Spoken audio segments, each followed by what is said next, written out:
As part of the English language major at the University of Quintana Roo, the class Discourse Analysis focuses on developing skills for analysis of oral and written texts that are relevant in the teaching and learning of English as a foreign language. In this video, we will explore classroom discourse and we will present our findings from a classroom observation. This observation was conducted by Diana Yemo, Maribel Mendoza Ontiveros, Uriel Puc Espens, and myself, Heather Jonhston Santin. Both study and class were conducted by Dr. Moisés Perales, who will define classroom discourse and give examples of key interactions. This is Moisés Perales here. I will talk about the goals of the class. The first goal is to present the results of an oral classroom discourse analysis project of English teachers interactors, which was conducted at UQRoo by pre-service EFL teachers under my guidance as part of my discourse analysis class. They were my students. The second goal is to present the participating pre-service teachers' reflections on what they learned by engaging in this discourse analytic study and how this learning can inform their future teaching. Now, what do we understand by classroom discourse? We understand classroom discourse to mean recurring patterns of social interaction that are manifested in language and other semiotic modes that occur in a classroom. However, while we acknowledge that other semiotic modes exist, like body language and visuals, this presentation focuses on the linguistic mode only. A central tenet we hold with the whole field of classroom discourse analysis is that classroom discourse, if properly managed, can provide many opportunities for interlanguage development, that is, for further learning of English. Now, discourse analysis in general and classroom discourse analysis in particular have enjoyed recognition as part of what language teachers should know for a long time internationally for quite a few years. However, its incorporation to the curriculum of the BA in English at UQRoo is only very recent. It happened in 2015 and it began to take effect in 2017. So it should be no surprise that there are no previous studies of EFL classroom discourse in the context of UQRoo. Another key term here is classroom interactional competence. According to Walsh, this refers to teachers' and learners' ability to use oral classroom interaction as a tool for mediating and assisting learning. And as any other competence, we're not born with it. It has to be developed, and one of the ways to develop them is by teaching this competence. At UQRoo, it hasn't been previously taught because there was no training for teachers on classroom discourse analysis or classroom discourse. Another key concept is interactors. So an interactor is a specific interactional feature of classroom discourse that may help or hinder communication. Some interactors mentioned here at wait time. Wait time refers to the amount of time that a teacher waits after asking a question. That is how long a teacher waits for the student to provide an answer before the teacher providing the answer herself or moving on to something else. Confirmation checks, which are questions that the teacher uses to check that she's understood what the student says. Display questions, which I will define in a minute, and so on. So these are like the different discursive moves that a teacher can perform during a class. Now here are some key interactors. They are key to understand this presentation. For example, teacher questions can be of two kinds. Display questions are questions that the teacher already knows the answer for, whereas true questions are questions that the teacher doesn't know the answer for, meaning the teacher really doesn't know what the student might say. True questions are more conducive to true dialogue. True dialogue are exchanges between teachers and students that involve true questions and their answers. In other words, they're not used. True dialogue does not involve just dialogue for the sake of rehearsing a language feature, but dialogue for the sake of communication. And it's supposed to be more conducive to interlanguage development. Another important interactor is the IRF sequence. IRF means initiation, response, feedback. This is a dialogic sequence that has been investigated a lot in the literature, and it has been shown to be prevalent in classroom discourse around the world. It means that a teacher asks a question, a student answers, and then the teacher gives feedback on the answer. Sometimes by praising, sometimes by correcting, sometimes by other means. Here are other key interactors. There is negotiation for meaning. Negotiation for meaning consists of sequences where misunderstandings are repaired by using clarification requests, comprehension checks, and so on. Pushed output refers to learner-produced language that is above the learner's present level, which means that the learner is speaking at using words and structures that are more advanced than the ones they currently know, which helps interlanguage development. Scaffolding is the process whereby teachers help students to produce pushed output. It should not be confused with corrective feedback, because in scaffolding, scaffolding does not involve repairing mistakes. It involves making students' language more advanced or more sophisticated, even in the absence of student mistakes. One way to do that is through reformulations, that is, a type of scaffolding where teachers produce a more sophisticated version of a learner's utterance. There will be an example of this next. This is an example of a scaffolding through a reformulation. So this is a class that is watching a video of a soccer match, and then a player gets injured and he limps out of the field. The teacher asks, "So what's going on?" And then a student answers, "A player is walking with difficulty out of the field because he's injured." So the teacher says, "So he's limping out of the field." Repeat after me, "He's limping out of the field." And the teacher writes limp on the board. The student says he's limping out of the field because he's injured. So what we can see here is the student produced an utterance, an answer. "A player is walking with difficulty out of the field because he's injured." That is grammatically perfect. Semantically, it's fine, but it could be more precise. The student could have used a better verb to convey the more specific kind of walking motion that the player was showing. And so the teacher taught that. She used sort of a recast. In this case, it's called a reformulation. To do that, and then she said, "He's limping out of the field." And the student produced, reformulated his utterance with that new verb, limping out, which is more advanced. So that helped to make the student's interlanguage more advanced, and it's pushed out. So these features of these interactors, scaffolding through dialogue, pushed output, are taught to be interactors that contribute more strongly to interlanguage development than others. In the absence of these features, of these interactors, interlanguage development, of course, can happen, but these are, let's say, more conducive to it than other interactors, according to the literature. Now I'm going to explain the methods of the study. The study consisted of recording, transcribing, and analyzing 6 UQRoo lessons taught by 6 different UQRoo teachers. 2 were content course lessons of the BA in English, la licenciatura en lengua inglesa. 2 were English courses of the BA curriculum, and 2 were general English courses. The length of the recordings ranged from 45 to 97 minutes. The lessons were recorded within the span of 2 weeks in the month of February of 2020.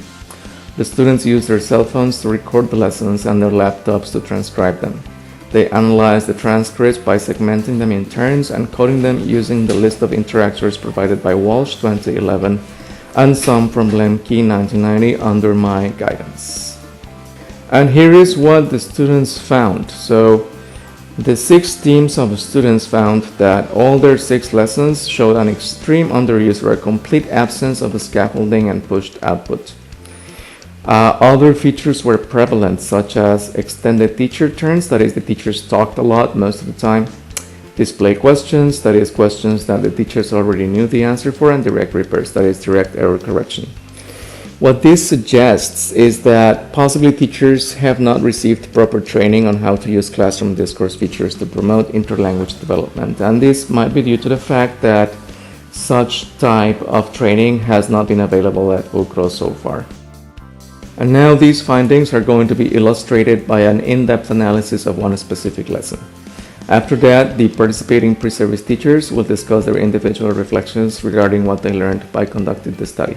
Thank you. Hi, this is Diana, and now I'm going to talk about the context. The class we observed was at the University of Quintana Roo. A friend of ours is enrolled in this course, and she told us that the class is studying English. We sent an email to the teacher asking for her permission to observe the class and attaching the informed consent letter. After receiving her approval, we made an appointment to arrange the time and the day of the class observation. On the day of the recording, she signed the informed consent letter. The class we observed was of the Licencia 29, Diseño de Programas de Experiencia Educativa. And the goal of the class was the students discuss and analyze the reading of needs analysis and relate it to their own personal experiences. The material we used were only cell phones, which were a Huawei P20 Lite, a Huawei Y6 2018, and an iPhone 7. 1 hour and 10 minutes was the length of the video recording. For the transcription, we read Walsh transcription system. We divided the video into equal sections, about 20 minutes each, and then all of us transcribed a section using Walsh system. After that, we joined all the sections together and divided it every 5-7 minutes. Finally, we numbered each line. For the analysis, we read Walsh glossary to identify the different interactors, moves, or patterns in the transcript. Then, as a group, we discussed our findings to classify the examples and the interactors we found. Also, we highlighted and underlined the transcript with different colors to provide a key. Finally, we discussed and answered these guiding questions according to what we found in the transcript, and we reached a conclusion.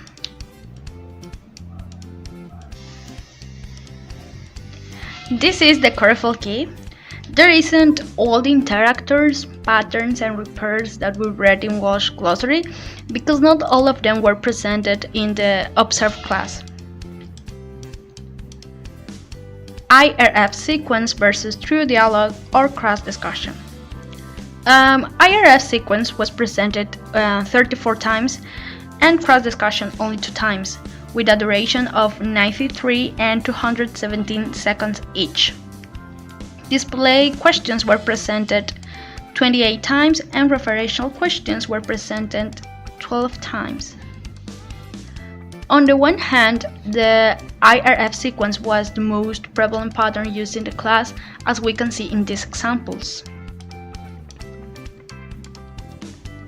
On the other hand, it was not appropriate because the IRF pattern didn't help students to provide more elaborated answers and accomplish the goal. We need to remember that the goal was to discuss and analyze a reading which did seem to require more cross-discussion or true dialogue rather than the IRF pattern. Sometimes the teacher gave feedback which was the same the student have just said, and also she added more examples to be clear. In other words, the teacher didn't give opportunities to let the students do better and more explained answers. As we can see in this example, and there is an IRF pattern, but it isn't appropriate because the teacher said the same the student have just said, even she explained better than the student. And the teacher asked, "What else?" The student answered, "Make a previous interview with the teachers." The teacher said, "Okay, so we can interview to the teacher to know about the students, but that were a kind of all in maybe the context." Well, the teacher could have given opportunities to the students to produce complex answers. The student gave short answers. Instead, the teacher could have let the students talk, analyze, and discourse more deeply by elicitation. As we can see in these examples, the student gave short answers, and the students didn't give more complex and elaborated answers. A cross discussion or a true dialogue would have been better because it would have encouraged students to ask different types of questions which could be referential to let it out to help the students to have a deeper understanding of the reading. This is Maribel Mendoza here, and I will be talking about Teacher F moves, scaffolding, feedback, and meaning negotiation. So what we found is that most of the time, the teacher used the feedback moves to provide the correct answer and to praise students even though their answers weren't very elaborated. In the example we have here, the teacher echoes the student's answer and then praises the student saying, "Okay, very good." We observed that the teacher used feedback moves to encourage negotiation for meaning using clarification requests, like the example highlighted in green. We can see that she didn't understand the student's utterance, so she asked for clarification. To provide the feedback, the teacher mostly used direct repair, comprehension checks, and clarification requests. In the gray highlights, the teacher uses comprehension checks to ensure that the students are understanding what she was saying. She uses words like right and okay. The words in blue are an example of direct repair, where the teacher doesn't give an explanation on the correction she is making. She just gives a correction. The example highlighted in green, clarification request, where the teacher asks the student to clarify what they have said. We found that the teacher rarely used feedback moves to encourage pushed output. The opportunities were scarce. In the example below, the teacher was encouraging the student to say more. She was prompting the student so she could provide the adequate word for what she was trying to say. In this situation, the teacher could have used scaffolding by providing accurate vocabulary, but it wasn't the case. The teacher did, however, give extended wait time, which is highlighted in pink. This extended wait time could have served to give the student the opportunity to contribute with an extended answer. As we can see, however, this was not the case as the sentences are incomplete.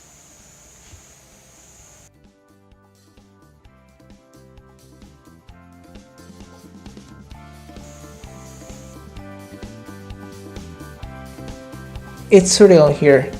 Now we have the teacher turns and the prevalence of learners' interactors. We found that the next interactors were not present during the class. The first one is through dialogue.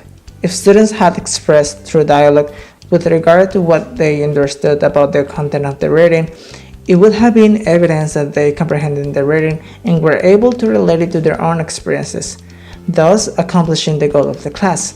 Unfortunately, this was not the case.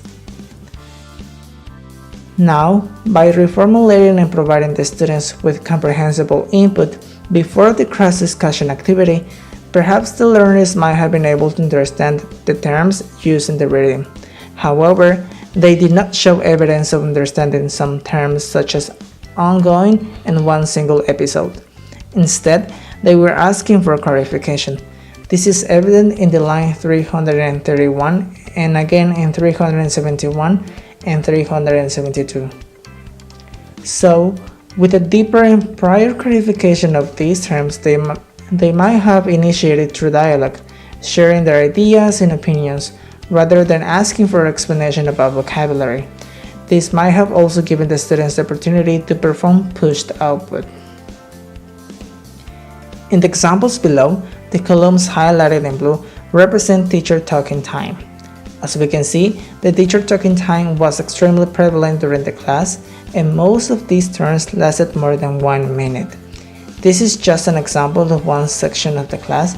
However, this was recurring throughout the whole class. We did not consider that the teacher talking time was appropriate for the goal of the class, since even though the teacher gave opportunities to produce output, she provided the full extended answers of the questions after seeing that the learners did not elaborate their answers. As we can see from the line 341 to 346, the teacher was asking questions. Then, in 349, a student gave an incomplete answer. After that, the teacher provided the complete answer to her own question. We can see the same pattern in the next example in the line 384, where the student's answer was not elaborated. So the professor once again provided the full extended answer. Therefore, we believe something the teacher could have done was to encourage the students to say their ideas in Spanish and then help them to encode the same ideas in English. This way, the lack of English language proficiency they might have wouldn't be a problem to share the ideas anymore. Type of interaction and class goals. While there were many attempts to discuss and analyze the reading related to needs analysis, we consider that the interaction observed in the class did not match the teacher's stated goals of the class as much as we expected. There was very little contribution to the analysis of the reading on the part of the students compared to the contribution of the teacher. This may have been because the teacher failed to promote students' contributions efficiently, because students didn't read the text which was previously assigned to them, because their reading comprehension ability didn't allow them to fully grasp the ideas in the text, or for some other reason that restricted their participation. The teacher could have given more opportunities for students to produce extended answers and pushed output. It would have been favourable for students' language development if the teacher had elicited extended answers rather than repeatedly accepting short answers and expanding on them herself. As we can see from the examples below, most answers from students weren't extensive. Here we can see in line 384, 794 and 807. If the teacher had promoted extended answers, perhaps the student would have expressed more experiences or produced pushed output. This would have helped reach the class goal. The teacher could have let students analyze the text through the use of referential questions. Because there were more than twice as many examples of display questions than there were referential questions, we can say that perhaps it would have been more advantageous for students and their language learning if the teacher had used more referential questions. This would have given the students the opportunity to express their thoughts and experiences more, analyzing the text in their own words, thus meeting the class goal. Below are examples of referential questions. Here we can notice that students' answers were much longer when given in response to referential questions than display questions seen in the previous slides. Limitations. Our limitations included having unsuitable equipment. We didn't have enough cameras to record the class from different areas of the classroom. Likewise, the lack of memory storage in our phones. Unfortunately, we did not contemplate that the video recording would use so much memory, so part of the class was not recorded. This unrecorded section was about 2 minutes long. We found incomprehensible students' utterance because our basic recording equipment didn't have high-quality microphones. Our recommendations for future study include distributing the recording devices around the room, making sure all utterances were recorded effectively. Using suitable equipment. Our classroom observation could have been improved if we had professional recording devices. Likewise, using a transcription application. It would have been time efficient to use a transcription application to roll out the tedious work of listening over and over again to the classroom discourse. Our opportunities for further research include observing the same class but with different class objectives in order to identify if the interactions the teacher used are more useful for different aims. Likewise, we would like to observe the same class but with different students so that we can see their influence in the class to accomplish the objectives. As well, we would like to observe the same class but based on language rather than content in order to recognize if the teacher uses other interactors to promote learning and accomplish the objective of the class. The most complicated part of this experience, I think, was analyzing and identifying the concepts, because some concepts are so similar to others that it's easy to get them confused. Also, I found it fascinating to get to know the different interactions that can happen in a class. I think that before this experience, I wasn't really aware of all these interactions. I believe this experience was enriching, not only because I was able to learn new concepts, but I also learned how to transcribe a video, which can be complicated most of the time. While transcribing, I realized that you can get confused because of the quality of the audio. And during the analysis of the transcript, I realized that all the interactions can be used with different purposes, and knowing how and when to use them is crucial to accomplish the goal of the class. And lastly, in my opinion, it is crucial to be aware of what interactions we use as teachers during the class and to make sure to encourage students' output. Transcribing a class proved to be difficult at times because of audio and technical difficulties. Likewise, it was challenging to understand all contributors of the class. While transcribing is a long and tedious job, it did prove to be beneficial to understand how interactors can be used in effective language learning and what results different interactors encourage. By analysing classroom discourse, I have come to understand the importance of teacher contributions and the use of appropriate interactors with regard to different activities. How a teacher expresses themselves is important in promoting student output and accomplishing learning objectives. I would be interested in seeing how classroom discourse is expressed in other classes, in other activities, and from other teachers. Before this, I didn't notice all the interactors that a teacher uses to make a class better. Also, I think that teachers don't take into account that they are using them. Transcribing and analyzing this class make me to understand better how a teacher can make students think, analyze, discuss, and learn more by the interactors and at the same time accomplish the goal of the class. If teachers can use them correctly, well, the goal of the class could be accomplished. As an English language student, I also think that knowing all this is a benefit for me to be a good teacher and let the students to understand better in different ways. I strongly believe that it depends in many factors to do that, but with practice and more planning, could happen.